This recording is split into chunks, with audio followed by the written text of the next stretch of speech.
You ready?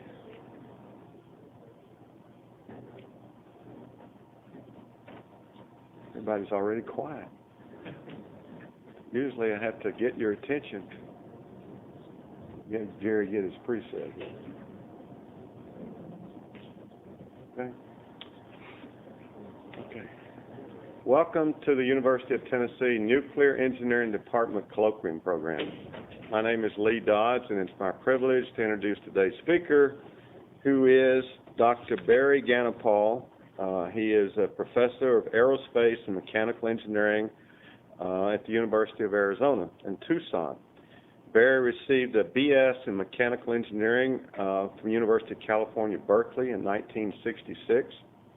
Then he received an MS in nuclear engineering from Columbia University in New York City in 1967. Then he went back to California, which is originally where he grew up, and he did a PhD in nuclear engineering, again at UC Berkeley, receiving that degree in 1971. After graduating with a PhD, he did his European thing. He went to the Paul Scherrer Institute for a couple of years, which is in Switzerland, and then he went to the laboratory in France. It's a national lab at Saclay, and all total he spent 3 years in Europe. And then in 1974 he came back to the United States and joined the Argonne National Laboratory, which is really, I think, where I met him. He was at Argonne for a couple of years, and in '76 he couldn't stay away from the academic side of the house, and so he went to the University of Arizona as an associate professor, and he's been there ever since. Now, rising to full professor, he's also served as interim department head for a couple of years, as associate department head, and as an assistant department head in charge of one of their main programs. He is a fellow of the American Nuclear Society. Most importantly, he is a good friend and a colleague that I've known for almost 30 years. When I was going to tell you a little bit about him personally, he loves country music, which a lot of you do. And I was going to say, in addition, he likes line dancing, like at Cotton Eye Joe's. Well, he said no. He said, real cowboys do not do line dancing, okay? And his user ID for his email is Transport Cowboy. And you're going to see a lot about transport theory today. In fact, the title of his presentation is a new 1D-Multigroup-Discrete Ordinates algorithm for neutron transport. So, ladies and gentlemen, please welcome Dr. Barry Ganapol.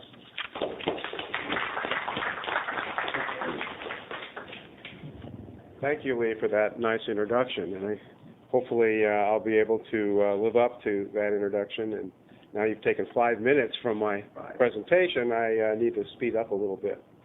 The presentation title, as you see, deals with neutron transport. And to motivate this, Lee suggested that I talk a little bit about the applications of what I'm going to be presenting. And what we find is that neutron transport theory is really ubiquitous in science and in physics. And in particular, we've been using neutron transport calculations to look at various kinds of biological systems. We have looked at canopies. Canopies are collections of leaves like trees, and we have been using the kinds of concepts that we find in neutron transport for radiative transfer. That is how photons interact with these leaves and how they're reflected from these leaves. And so what we find is that we can use this to look at the health of canopies by remote sensing the information. So we remote sense the information either through airborne detectors or satellite detectors, and then we're able to say something about the health of canopies. We can also do this for coral. We're also looking at the water column and looking at how coral is being affected by the various kinds of pollution that we find over the oceans. This also has an application with respect to looking at coffee cherries, they're called. These are the fleshy material that surrounds a coffee bean, and it turns out that growers are interested in the yellow coffee cherries. That's the money crop. And so we've been part of a project flying unpiloted air vehicles, UAVs, in Hawaii that is looking for the yellow coffee in the coffee fields. We also look for green and red. And so we've been able to provide the coffee grower with a synoptic look at their particular coffee crop. This also has applications in the military. We look for targets under trees. For the Air Force, that's for Air Force Research Laboratory, as well as Archon Corporation. And then just recently we've gotten involved in something called a cosmogenic investigations, and this is looking at how cosmic ray neutrons will activate chlorine-36 to be exact. And when you then sample the chlorine-36, you can tell exactly how old the soil is. So these cosmic ray neutrons come to the soil, they are thermalized, they activate this chlorine, and then you can tell exactly what condition the soil is and how old it is and how long it's essentially been there. And there's also applications of cancer patient treatment planning, and here you'll see a few slides relative to that. That is looking at sources that can be used in the seed implementation, seed implants that will help reduce tumors and destroy tumors. So with that, what I'd like to do then is begin a presentation of some transport methodology. Now, to a lot of you, this may seem a little bit foreign. However, if you've seen the transport equation and you work with the transport equation, that is the Boltzmann transport equation, then you have some chance of understanding what I'm going to do. Even if not, you can pick up some concepts that hopefully you can use maybe in your research. So let's move on to the next slide. The general theme is going to be what I would call program verification. Those of you who know my work know that I study the transport equation from a very exact point of view. What I have found is that out there are programs that are being written and they need some kind of quality control. And what I try to provide is a quality control that is part of a quality control set. In particular, you can have quality control through conservation of particles. You can look at codes that are developed for neutron transport calculations from an intuitive point of view. Do they behave like you think they should behave? You can also do comparisons with like codes that do the same kind of calculation and see how well your calculation does. And as well, you can look at manufactured solutions, which is one of the new things on the market now, that is essentially assuming a particular solution, generating a source, and then recalculating that solution based on that source. So that gives you kind of a way of telling if your program is operating properly. But what I'm going to talk about really has to do with analytical benchmarks.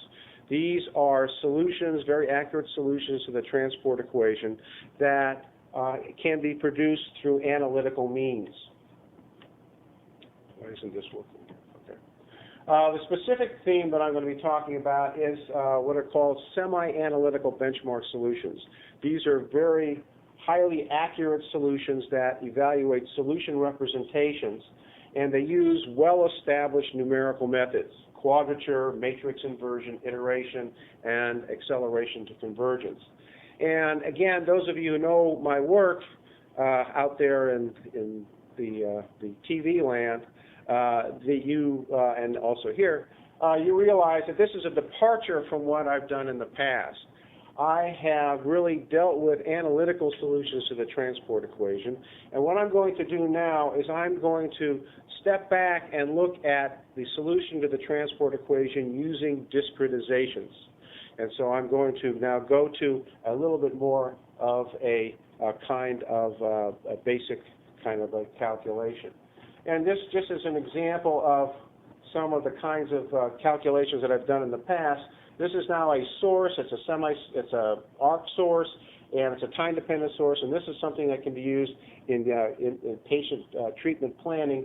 And essentially, it is a time-dependent source, and you can see some interesting physics that's associated with the wavefront. This one is an analytical solution that is associated with a helical wire. And what you're seeing is a plane cut through the helix. There's 8 lines of the helix. And essentially, you're just watching the helix do an isotropic burst, that essentially then gives you, again, a wavefront that you can see there. Okay. We now, though, address the following question. The question is, I'm going to abandon the concept of analytical transport theory for the moment, and what I'm going to do is I'm going to ask the question, can I develop highly accurate, this is 4, 5, 6-place accurate solutions based on discretization alone? Can I abandon the concept of generating analytical solutions directly and use the concept of discretization? My motivation is that, first of all, you need an analytical representation to generate a semi-analytical benchmark, and these are tedious to construct at times. You're also very limited in the sense that you are limited to idealizations of transport situations. It requires special implementation and coding for these analytical solutions. And now, however, there are new numerical methods out there that can be used to give you very highly accurate solutions to discretized problems, and that's what I'm going to try to take advantage of. And this also represents a challenge to me. I've been working in the analytical area for probably 30 years now, and what I'd like to do is be able to use some of what I've learned to provide a new kind of concept, and that's what you're seeing here. And I should say, this is the first time this concept is being presented. I'm sort of now putting it out to the world, and hopefully it will not be the last time. Okay. So today I'm going to talk about this concept as applied to 1D multigroup, actually one group mostly, but then at the end some multigroup calculations. And what I need to do first, though, is review a couple of numerical limiting procedures, because you'll see that this solution is not just a single solution, but is a series of solutions, and that's really the strength of this kind of methodology. So first of all, I'm going to talk about the Romberg acceleration technique. Romberg acceleration technique that we use to do, you normally would use to do integration, but you could use it for any kind of a limiting process, as well as the Win epsilon acceleration for sequences. And then what I'm going to do is apply those to the 1D, one-group neutron transport equation, and then look at a multi-group criticality problem, again, in the neutron transport area. So this is then going to be the theme and the way that this talk will progress. Let me just talk about the Romberg acceleration. Romberg acceleration is something that allows you to get higher order accuracy from a process that where you know how the error tail behaves. Here is the error tail that I'm talking about. This is essentially the error tail. Here is the approximation that you have for a particular process. The coefficients in the error tail are generally unknown. H is a mesh spacing, like you would have, for example, a trapezoidal rule integration, a Simpson's rule integration, or forward or central differences for differentiation. So you're familiar with the concept of a mesh spacing associated with a particular kind of approximation. And so what we're going to look at is this now applied to the transport equation. Oops, look back one. Okay. Let's consider a kth order approximation. That is, the error is for this approximation is going to be h to the k. That's the error that I'm interested in achieving. But I know that the rest of the error tail is k plus 1 order. And what I'm going to do then is simply just let h be h over 2. I write the same solution, that is, I'm looking for the value a. I write it in terms of this new approximation at h over 2, and then I take these two equations and I solve them. I solve them for the value of K1, and what happens is I come up with a new approximation. That's what that new approximation is.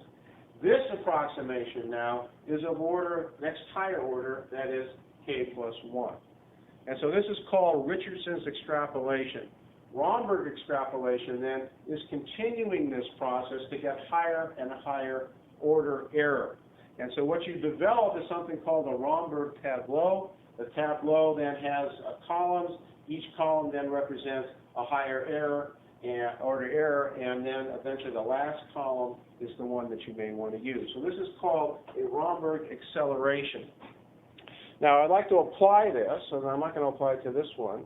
Let's go to the next one. I'm going to apply this to a particular approximation.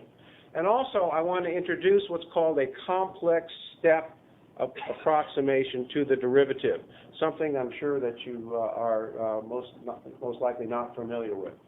What I'm interested in doing, this is just an example of this Romberg acceleration. What I'm interested in doing is I'm interested in calculating this derivative here. I'm interested in calculating the derivative of this function. This function is of that form. Of course, you could say to me, yes, we could do that by hand very easily. But let's assume that we cannot do that by hand. But what I'm going to do is do this Romberg acceleration using an approximation to the derivative. The approximation to the derivatives comes from a very simple analysis that's not very well known. It's called the complex step method. And the way you do that, and the way you see how to get that approximation is very simple. You have a function that is a function that can be extended into the complex plane. You allow the argument to be x plus h. You use a Taylor series to write the function in terms of h. And when you then make a couple of simple manipulations, what you find is that the derivative can be represented by this form. That the derivative now is represented by an imaginary part of this function. Now what does this get you? So this is kind of an aside. What does this get you in terms of an approximation? Well, if you remember what the usual approximation for a derivative is, which is a difference between two function values, what this gives you is a way to avoid round-off error. Because all you have to do is evaluate this imaginary part. You don't have to subtract two numbers, and therefore you avoid round-off error completely. And so this turns out to be a very nice way of approximating a derivative. And what I'm going to do now, notice, of course, that also is error h squared, and the other higher order errors go as even powers. And so what I'm going to do now is I'm going to calculate this approximation to the derivative with increasingly higher orders. And when I do that, I can actually do the error of the numerical step approximation, and it turns out that if I look at it, I get an error of, in the worst case, of 10 to the minus 3. And if I then, if I then, well, I get an error, a numerical error of 10 to the minus 3, which can be improved, apparently, but I don't have that slide on here, can be improved to about 10 to the minus 9 using the concept of the Richardson and Romberg extrapolation. With that, then, let me go on to the next accelerator. The next acceleration is called the Wien-Epsilon acceleration. And this is a very peculiar kind of an acceleration that is going to be used to take a look at how a series converges to its limit. So here's the limit of the series. So you have to have a limit of a sequence, and it has to exist. And what you do is you can actually apply this algorithm. Here's the algorithm that I will apply. It also provides a tableau in this form, and you use every other column to indicate what the error is. And what you do then is you eventually interrogate along the diagonal these new approximations. So what you're getting here, you start off with the sequence, initial approximation, and then you apply this kind of an acceleration, or this kind of a recurrence relationship. It's a nonlinear one. And you apply this nonlinear recurrence, and then you develop better and better approximations to the limit, and then eventually you interrogate, you ask how well you did on that diagonal. The reason that this works is that you are actually doing something as follows. You're actually representing a difference. This is a forward difference. You're representing a forward difference in terms of Cn plus 1. And what you're doing, what you can say is that if I look at this series, that is the series of these forward differences times z to the n, f at z equals 1 is my limit that I'm interested in. So that is my limit that I'm actually looking for over here. And what you do then is you approximate that series by a Pade approximate, and that Pade approximate is of this form, and it turns out that the terms on the diagonal are the KK Pade approximate, and that helps you to give you a better result for that convergence.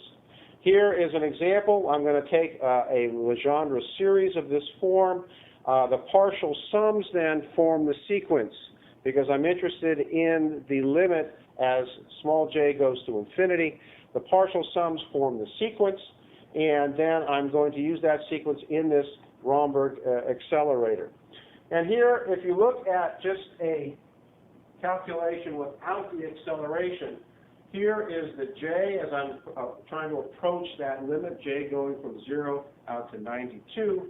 You can see that the partial sums by themselves really don't converge very quickly. You can start to see maybe some convergent to one place towards the end, but they really don't converge very quickly.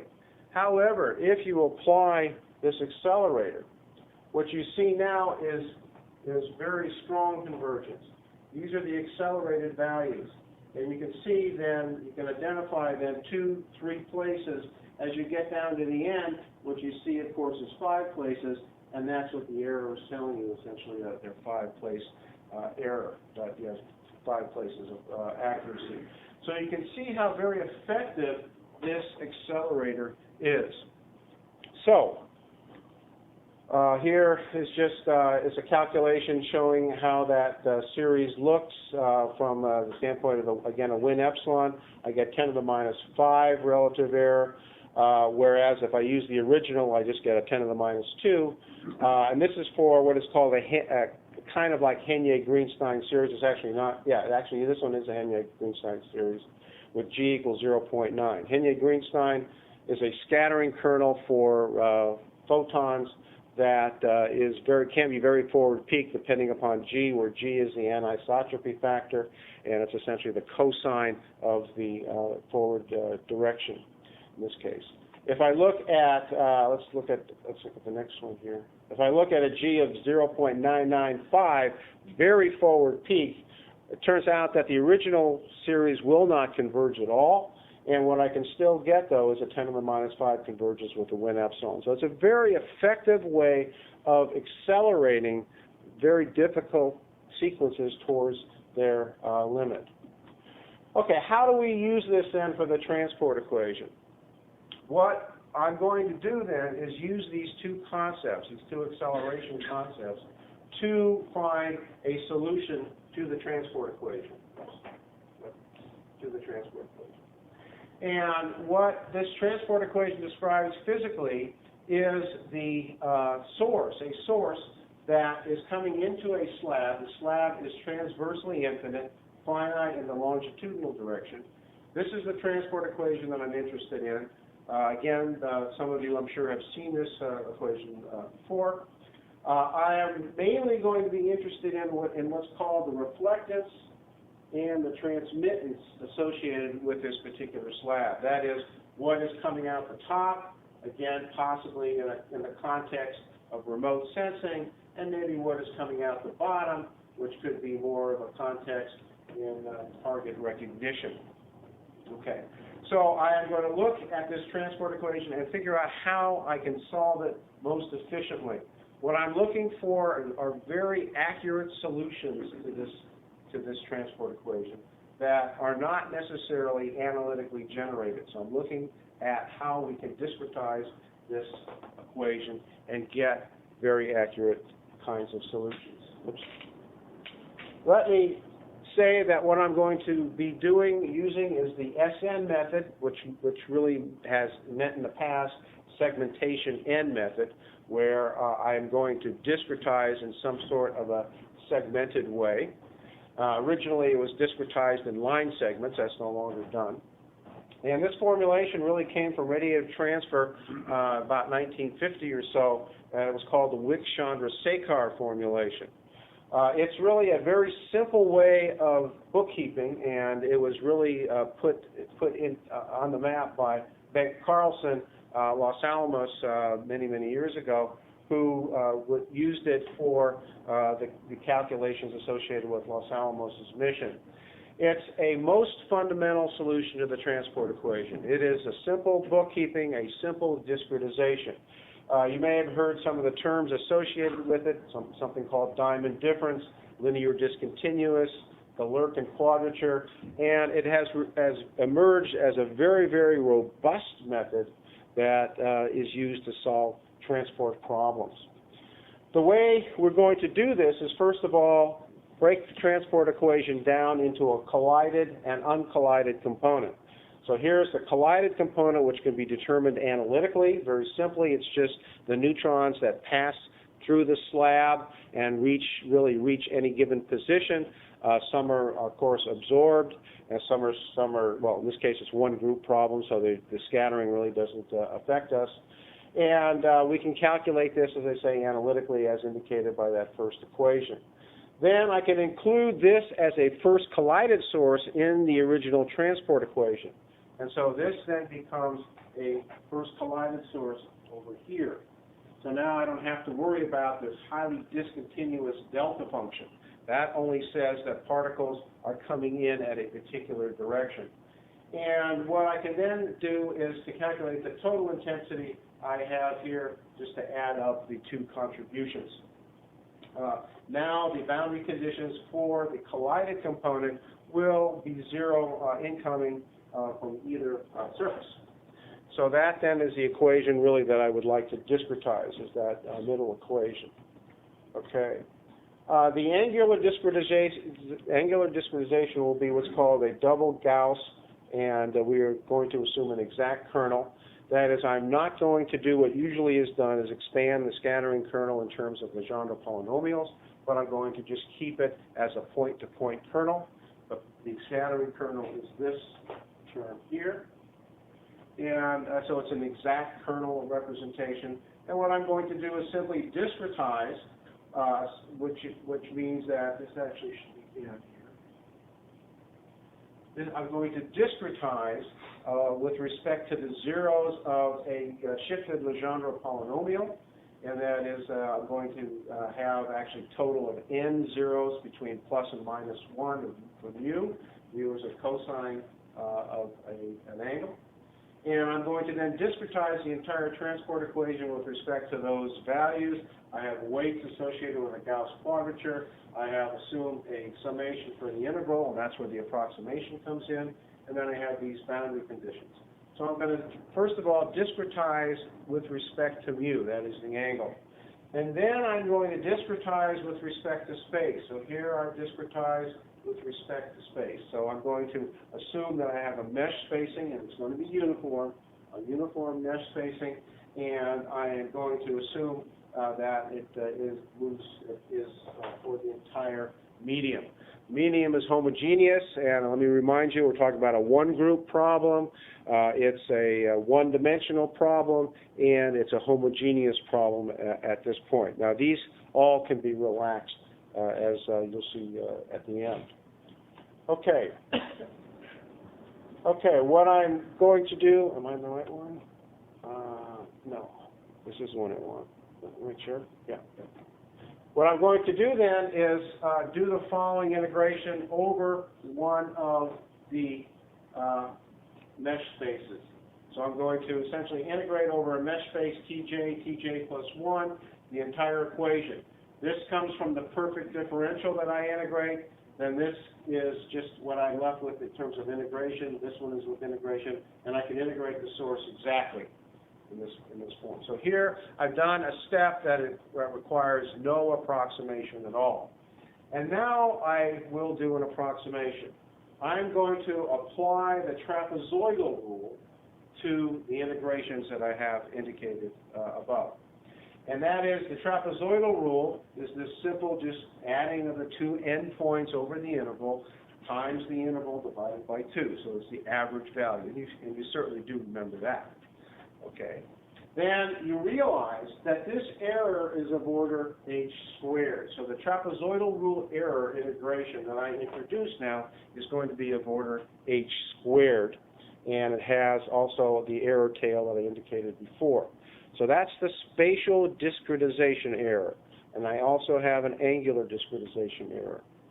Now, what I realize is that the error that I introduced by the trapezoidal rule is also inherited by the solution. That the solution inherits the same error.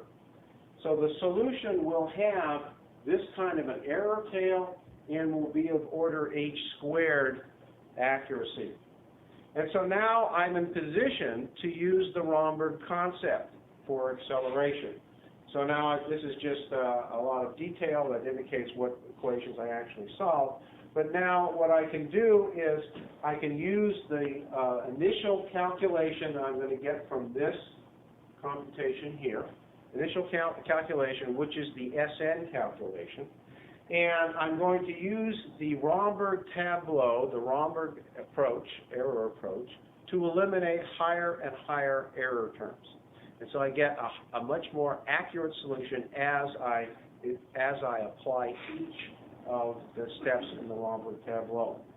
And so that is one of the basic concepts. The other concept is indicated here, as I'll show.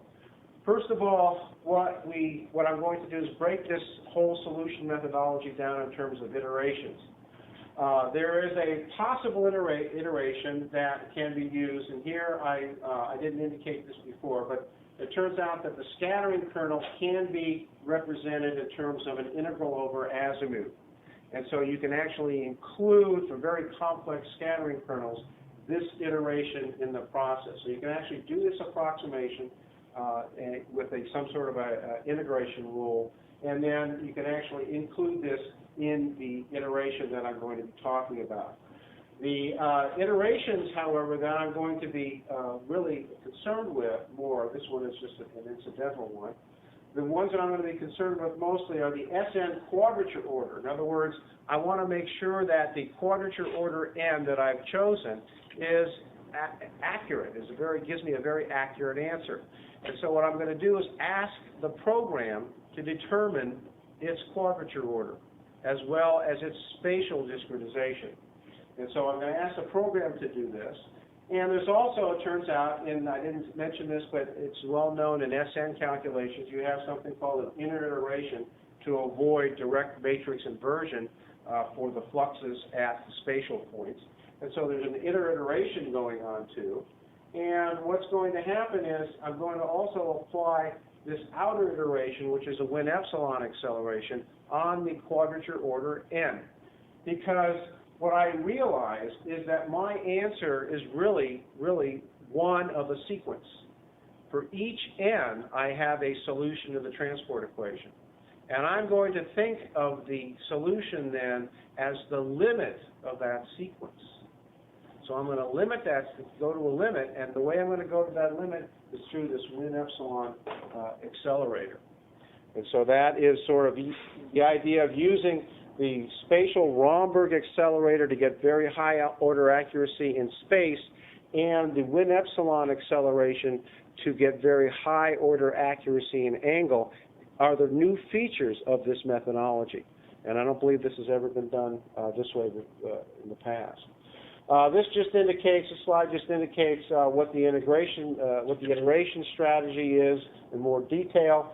I'm going to iterate on the quadrature order as the outer iteration. The inner iterations then involve a Romberg iteration as well as the inner iteration of the transport equation itself. I'm going to be determining the excitances, that's these quantities R sub f and Tn, determine these quantities. And then I'm going to do finish the outer iteration through this Win epsilon iteration on these quantities here in terms of n. And so you can see that we have compound iterations going on here. Continuing. Demonstration. Here I'm going to look at a case, several cases actually, 1, 5, and 10 units thick. That is mean-free paths. A very highly scattering medium, that's with a C of 0.95. I'm going to look for errors of 10 to the minus 6 to 10 to the minus 11. And I start off with an initial SN of 8. And I'm going to look at 3 different scattering kernels. Isotropic scattering, which is really just a kind of a true demonstration. The Henyey-Greenstein scattering kernel, which is a relatively forward peak scattering kernel, or can be very forward peak. And a Screen-Rutherford scattering kernel, which is now used in electron transport. So these scattering kernels would represent neutrons, this would represent photons, and this could represent electrons. Okay, here's just an example of the convergence of the Romberg accelerator. What you see here is the convergence in the spatial discretization for a given value of n. In this case, it's n8. And you can see the convergence as I increase the number of intervals in my space and my spatial discretization up to 128.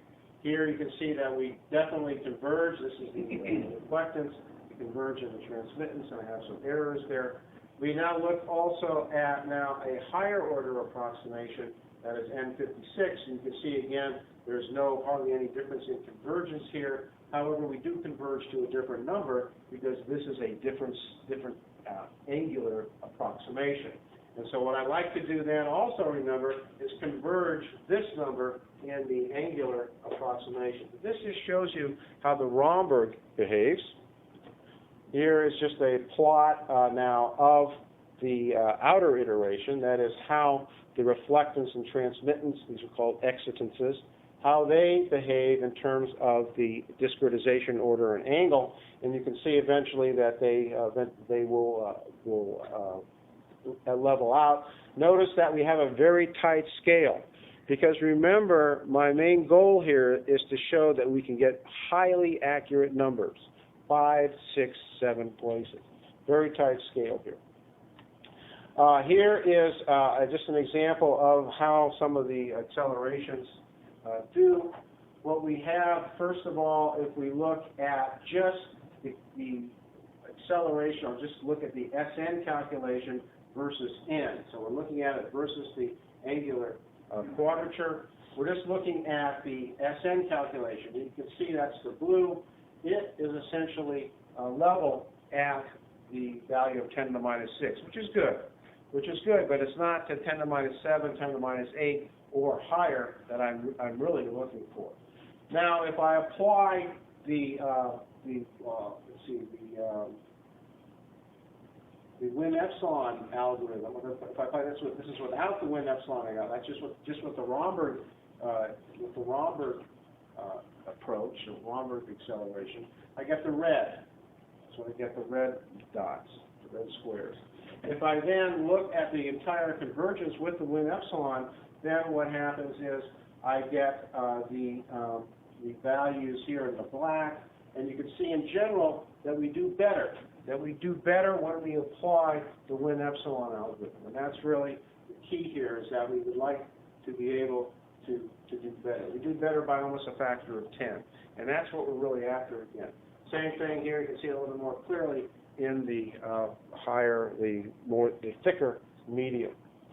Okay, here is a comparison now with some calculations.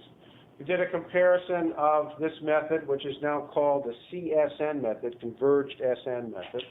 We did a comparison with the 1D calculation, and here these were run by Kent Parsons at Los Alamos. 1D calculation, we did a one-time calculation where he assumed 64 was the quadrature in angle, and he had 50,000 mesh points. So he had 50,000 mesh points and 64 quadrature in angle. It's well known in the SN world that the discretizations between angle and space are linked. That you cannot improve, and it was shown on the last slide, you cannot improve the approximation by just refining one.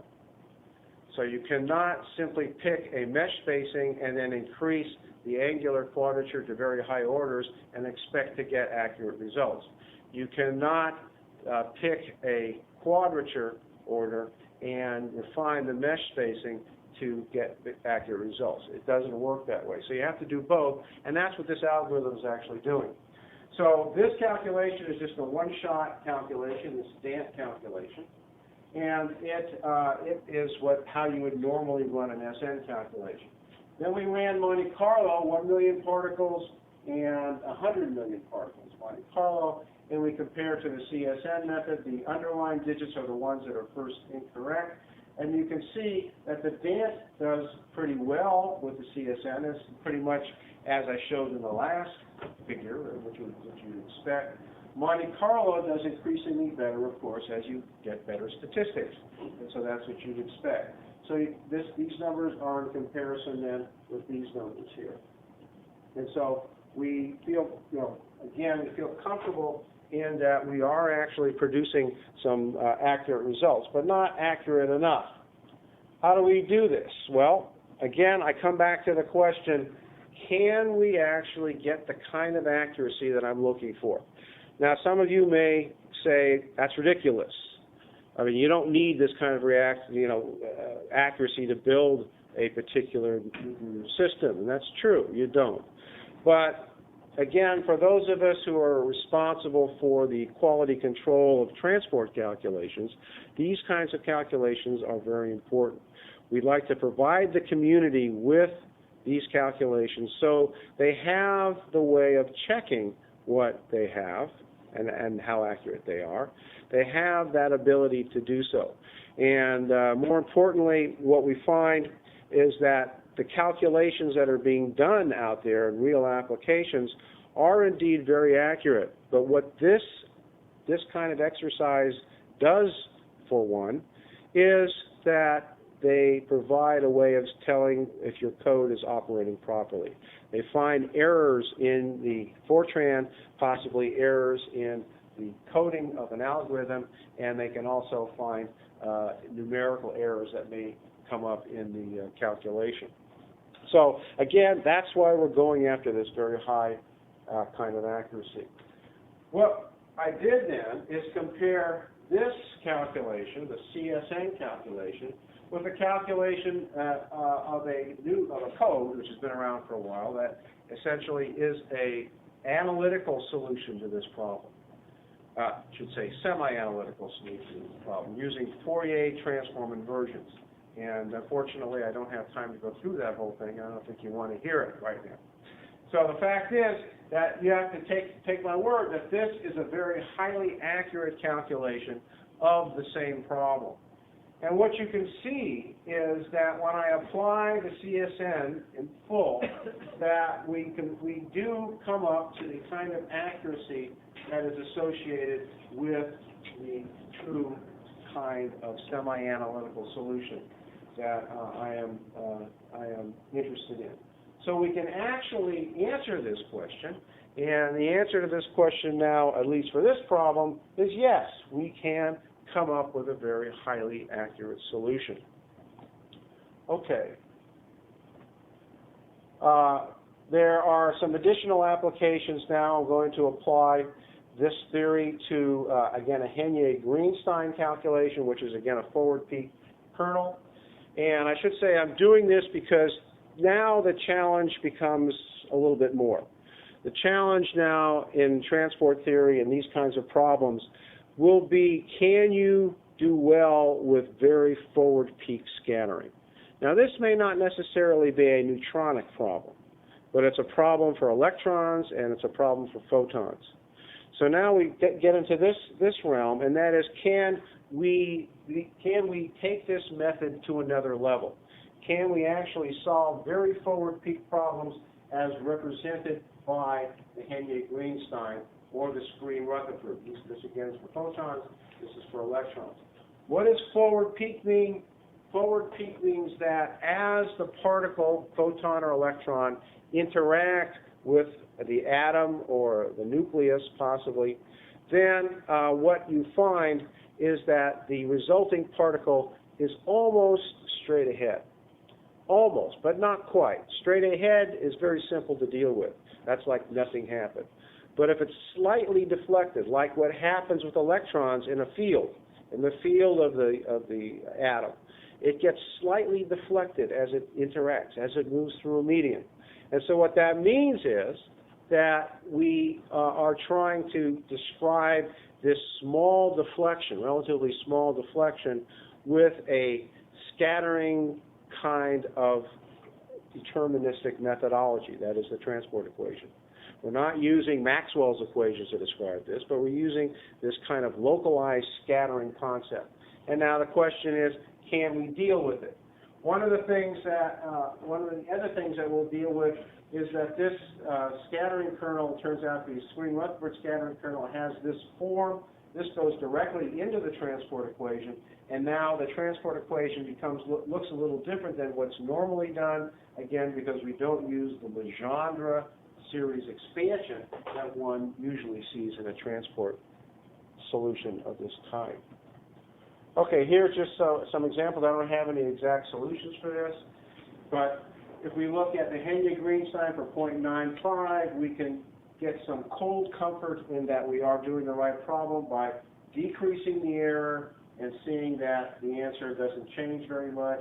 And so that's what we see here. If we look at the Screen-Rutherford for what's called the screening parameter, it turns out that's a very highly difficult problem to do.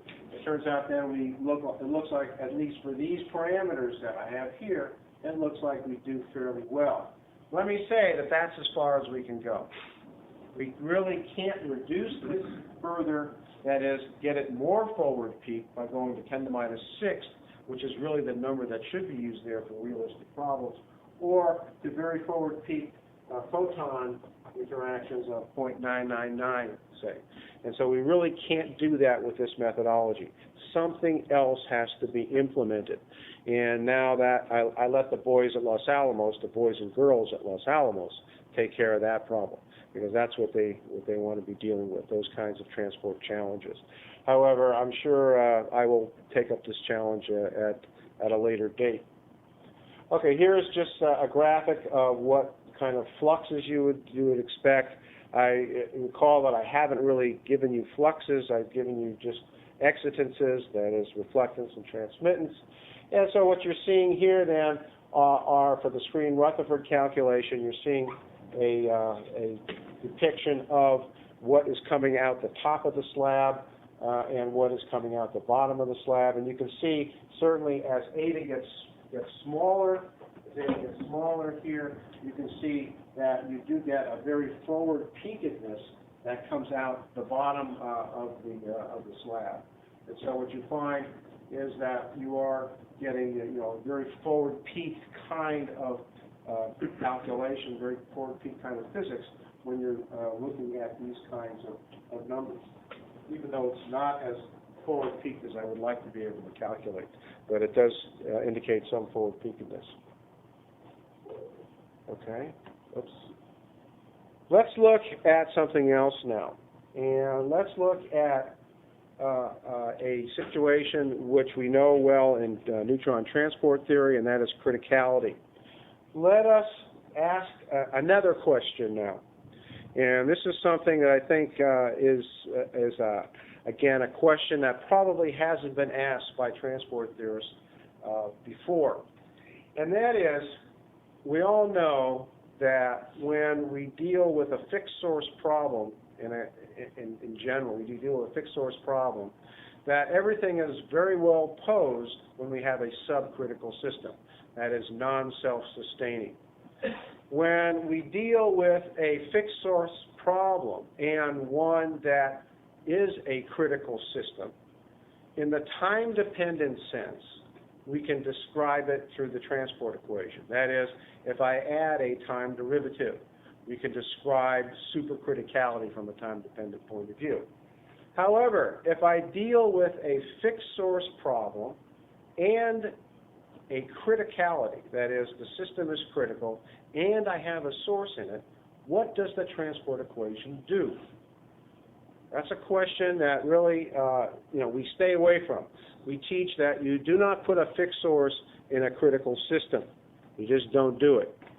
But still, there's a solution. Still, the transport equation will have a solution. And the question is, what does that solution tell us? These are the kinds of questions that I spend nights thinking about. How you can kind of make a situation that you know very well very wrong. And here is one of those. What happens when you actually run a transport calculation, fixed source, in a critical system? Well, something is going to break. Something is going to break. And now the real question is, can you use that information about what breaks to give you some physical reality, some physical information? And it turns out that you can. And here is an example. Again, it's a one-group problem. I'll go to a multi-group in a second. One-group problem. One-group problem is for a bare plutonium-239 slab.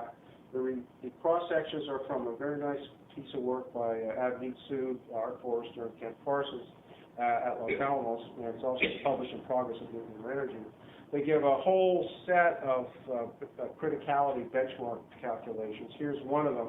This system is critical at this sigma f, at this amount of fission. So if I have this fission cross-section and these cross-sections for scattering the total, and also this critical thickness, that is twice the critical thickness, then the system is completely critical. And now what I'm going to do is run this system for a situation where, again, I have a fixed source. I put a source in just like I had before. I put a source in, but I change the fission cross-section from a low up through its value. That is critical. And what you see, as you might expect physically, with a smaller fission cross-section and a fixed source, then you get a problem that looks standard, looks very fine. If you now go to above the value of the fission cross-section for criticality, I get into this situation of unphysical neutron interaction. And what you see then is indeed that the reflectance and the transmittance actually go to negative. They go negative. And so that is what I mean by break. The code breaks. It gives me an unphysical answer in the sense that I get a negative value of reflectance and transmittance.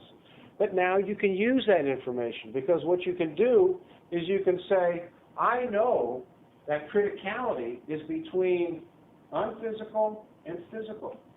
And indeed, here is a finer discretization, a finer evaluation of the fission cross-section. And what you find is indeed, between the physical and unphysical, you get the actual answer. So what's going to happen is that you have a new way of calculating the critical fission cross-section for a system using a fixed source code, And we can now do this in multi-group criticality. Here's a multi-group equation, pretty much the same way as I did before, except now you're dealing with matrices and vectors. You're dealing with a group vector and matrices that are multiplying. Again, I'm not going to go through it. You get essentially the same SN balance equation. Here I'm going to then look at a six-group problem. And this is a very special problem. It's they call it the research reactor problem. It has this kind of symmetry in the group structure. That is the way scattering happens. Scattering 1 to 1, it's 2 to 2, and so on. This is 1 to 2, and so on. So it has this kind of a structure. I'm going to put the six groups. I'm going to put a source in group 2 and group 4, and I'm going to then look and see what happens. Well, here I can see what's going to happen again. If I am probably below criticality, then I get this value for the critical thickness. Now I'm searching on critical thickness. If I'm above the criticality, that is with a fixed source, but I get, again, negative values, and it turns out I get negative values for all reflectances and transmittances. And so then I think criticality is in between those somewhere. What I can then do is plot 1 over the reflectance for all the groups, and it turns out something I think very remarkable. That it looks like a straight line for all groups, just 3 groups because they repeat themselves, and they all cross at the same point.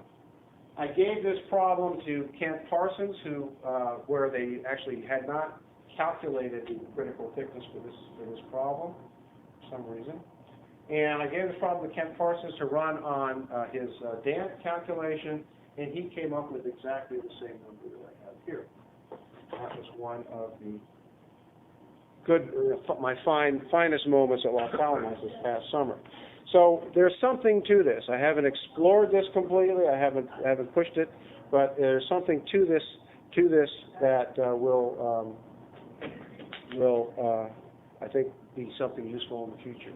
Conclusions: that we have developed a fine mesh benchmark that can be used for benchmarking purposes, and we don't have to do analytical anymore, at least with this problem. What's in the future for this? I need to include a diffusion synthetic acceleration for the inner iterations. This is not, I didn't show this, but it's not good for large problems. I have to look at how you deal with infinite media, and that's because I like to do Green's functions, and I have to deal with infinite media in that case, and I need to provide a transformation that takes the spatial variable from minus infinity to infinity to 0, 1, and minus 1 to 0. I would like to exploit the multigroup criticality to its fullest. I haven't done that. I hopefully will be doing some of that with the D2 group at Los Alamos this coming summer.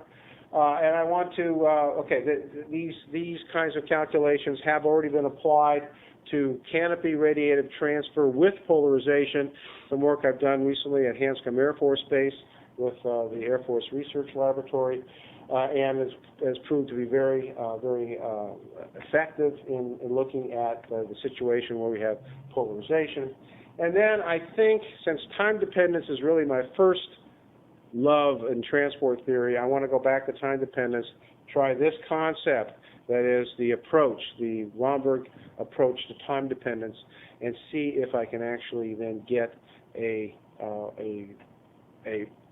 another algorithm, a time-dependent algorithm that reproduces the many benchmarks that I've done analytically. And with that, I thank you very much. We have time for maybe a question or comment, Larry. Barry, on the problem you showed earlier with the 100 million runs of Monte Carlo and the CSN method, what was the relative times for getting those? Oh, the Monte Carlo was hours. No, I mean, it wasn't that long. It was about an hour and something, and the CSN is like seconds. Yeah. So it's really very effective that way. You mentioned it from the point of view of providing benchmarks, but I mean, are these methods usable in real code? I mean, in codes that don't need 7 digits of accuracy. Oh yeah, that's true. That's a good question. Yeah, they are usable, but I think I've also probably shown that just the standard SN is just as good. It's just as good. If you want really to check things out at a higher level of accuracy, then you could apply this concept. But yes, I think the SN method is a perfectly good method. That's one thing that has showed me, that the SN method is extremely robust, and I think it deserves certainly continued use. The other thing that I might mention, I said this, I didn't emphasize this at the end. I'd like to apply this also to multidimensional problems. And I think what you can do is you can do one dimension analytically and one dimension numerically. That's my idea. Okay. Any other questions or comments? Okay. Let me remind everyone that we do have refreshments downstairs, and Barry will be down there to answer more questions, and you can talk one-on-one with him. But before we adjourn for refreshments, let's express our appreciation to Barry for his presentation.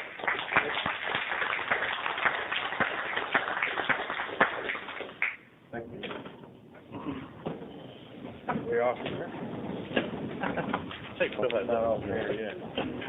Let me ask another question I was going to ask if the camera's rolling. When you were doing the wind capsulized thing, I mean, you set it up as just a general synchronous sequence, no matter where the numbers arrive. But I was wondering, when you did your quadratures, you plotted